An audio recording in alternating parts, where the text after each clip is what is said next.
Yo, what's up guys? It's me again, Rai of EIAGPH. So today, gusto ko lang i-share yung project ko na matagal nang nakatambak since pandemic. Dahil syempre pandemic, nag-iba yung priorities natin. So hindi na yung, kumbaga, hindi na yung sasakyan yung pinaka-priority ko na. It's just my family's welfare, kung ano yung kailangan nila, yung investment, gano'n, sa bahay. Yun yung mga pinagtuunan ko ng pansin. So, kumbaga hindi ko na naasikaso talaga about sa kotse. Yung mga ano na lang. So, ngayon, ito, pakita ko sa inyo kung ano yung naging kinalabasan niya nung after ko siyang mapabayaan ng 2020 yun, di ba? So, ngayong year, last year ko lang siya na-pull out dun sa labas eh. Pinatow ko kasi siya. So, makikita nyo dyan, pinapatow ko yung ang tawag dito, yung kotse ko. Sobrang lala. Grabe. Yung pintura, bak na.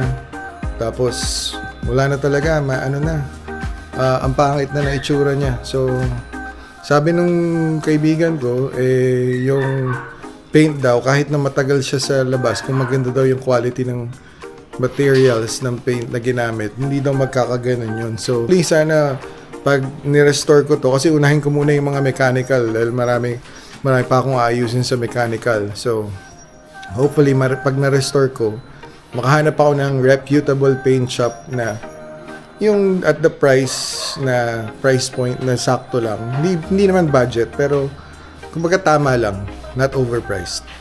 So, yung sakto lang na magiging magiging maganda yung turnout, hindi titipirin yung materials ng pintura, kumbaga yung medyo may kalidad ba. So, makikita nyo dito, pero papakita ko sa inyo, wait lang.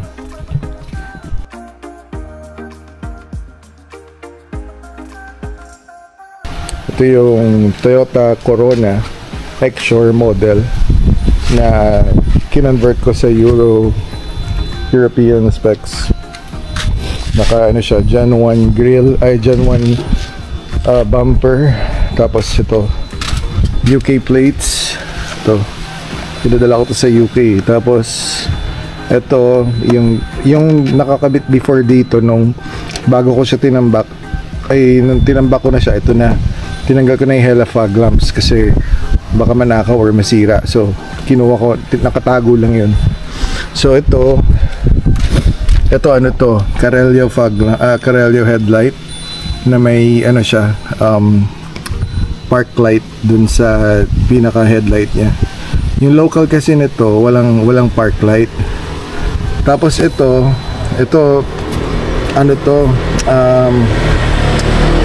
Toyota rin, pero sa UK galing. So parang Magneti Marelli siya. Malaki yung parang orange na gano'n, no? Sa signal lamps, malaki yan. Kasi yung sa Japan, maliit lang yung pinakabilog niya na gano'n na orange. Etong sa UK specs, malaki.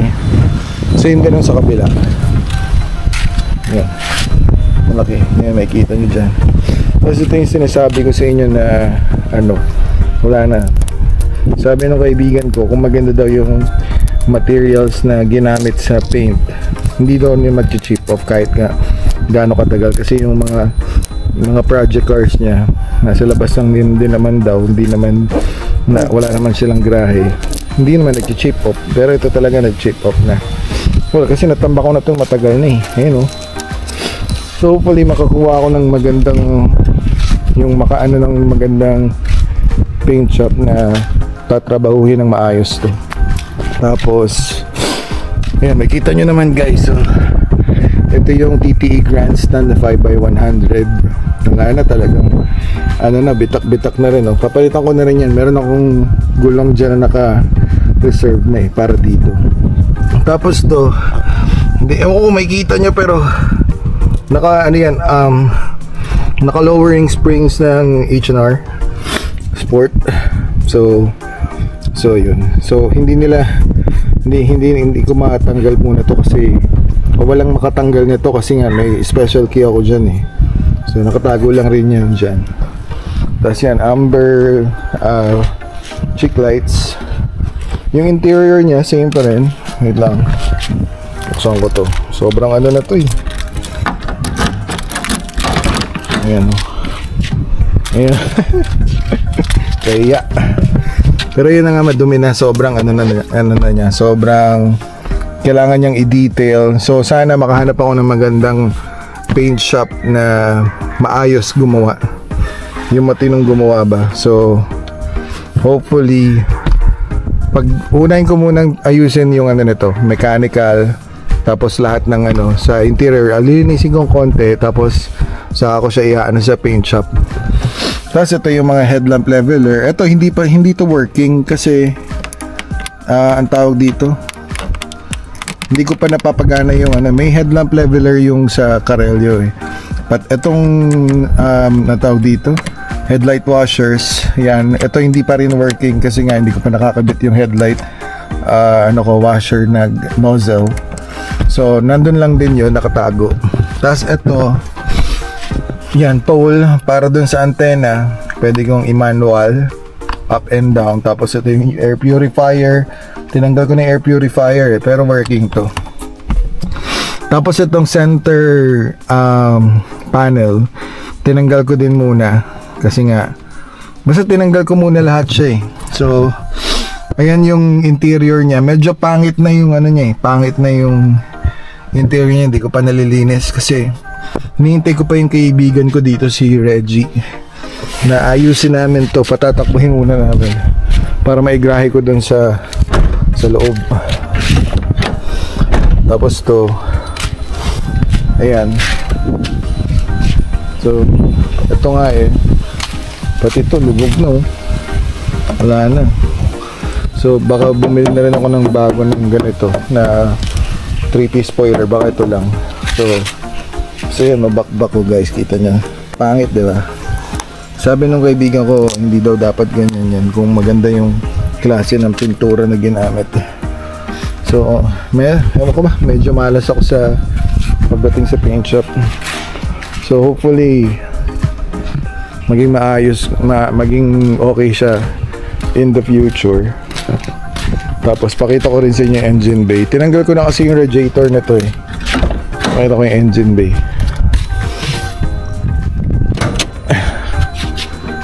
Tinanggal ko na yung radiator kasi nga aayusin namin. By the way, ano pala to? Dumi, grabe. 3SGE engine siya, 3rd generation. So papa-refresh ko rin to kay Tonyo, yung close friend ko na nag-install na to. So once mapatakbo ko na siya, bali iaano ko na siya, dadaling ko siya sa shop niya para may refresh to lahat. Yung baga ipo-pull up, pull down yung engine, lilinisin lahat yan, pati yung internals. So ngayon ang goal ko muna, napatakbo, mukhang okay pa naman yung belt eh. Fluid, okay pa. Wala pang leak yung steering, power steering, wala pa. Tapos ito, okay pa. Yung mga fuse nya, mukhang ayos pa naman. Ha? Oo nga, ba't nandyan? Kasi ito, pina-install ko na tong para, ano ba tawag dyan? Struts. Kinalawag na nga eh. Medyo ano to. So hindi ko kasi mabitawan to dahil syempre marami kaming pinagsamahan nito eh. So ito yung parang naging swerte siya sa akin. Naging swerte siya sa akin. Nakabili ako ng mga investment. Ewan ko, hindi naman dahil dito, pero feeling ko lang dahil dito. Nagkaroon ng mga investment, so okay yung namin. Kaya ayaw ko siyang bitawan dahil gusto ko muna siyang i-restore. Ito na yung gagawin kong personal car. Tapos ano pa ba? Ayan, kung anong nyo dyan. Medyo medyo pangit na eh. Nakabox Europa din siya. Wala na to, talagang napabayaan na. So 5 years, dire-diretso. From 2020, nag-lockdown. Hindi ko na siya naialis dun sa pinagpwestuhan niya. So ang ginagamit ko yung isa kong sasakyan. Tapos yung isang naibenta ko rin dahil nga pang paggawa ng bahay. So ito talaga napabayaan ko. Sorry. Bali yung tawag ko dito is Friday. Sa kanya Friday yan, kasi 0. Ending is coding ko is Friday. Coincidentally, kaya ako rin siya pinangalan ng Friday. Kasi yung address nito nung pinagbilhan ko is ang tawag Friday Street. So Friday Street yung address na nasa ORCR, and then 0 din yung ending niya, Friday coding, kaya Friday. Yan. So yan. And ito, malala na rin to. Wala nang pag-asa talaga. Bakbak na. Ano bang tingin nyo? Saan ba natin pwede itong patira? Grabe. Ito yung malala, yung nandito sa ilalim. Ito kaya hindi ko mapatakbo eh. Ayun nabulok. Ayun kita nyo yan, yung fuel neck ba yan? Ayan yung fuel neck. So kinalawang na yan eh. So yan lang yung kinalawang, kaya hindi namin napatakbo dahil hindi umaano yung gasolina. So ibababa namin yung tangke, ibababa namin yung fuel tank once dumating dito yung once dumating, baka tumatawag sito. Ay, tumawag na.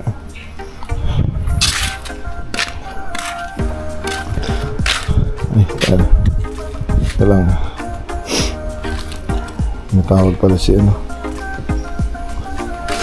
So yan, once umano dito, natawagan ko yung friend ko si Anthony. Ito yung nag-install ng engine dito sa ayun, hopefully maano ko to, ma-share ko na lang sa inyo pag once na mapatakbo na namin and maayos na namin, dadaling ko muna kay Anthony to after mapatakbo. And then yun na, siguro after ma-refresh yung engine, napalitan yung mga internals, saka ako hahanap ng magaling na paint shop na wash over or strip to metal. Ano bang recommended nyo? Mukhang strip to metal na eh. So Sol Red Crystal lang pa rin ang papapaint ko para mag-match. Gusto ko kasi mahubad lahat, tapos tanggal yung salamin, front and rear. Papalitan tong, ewan ko pa, mukhang pwede pa to eh. So magagamit pa namin yung molding. Mukhang pwede pa tong molding na to, pero magagamit namin yan. So yun lang. Alright, yun lang guys. Sige, next video ulit. Bye, peace out.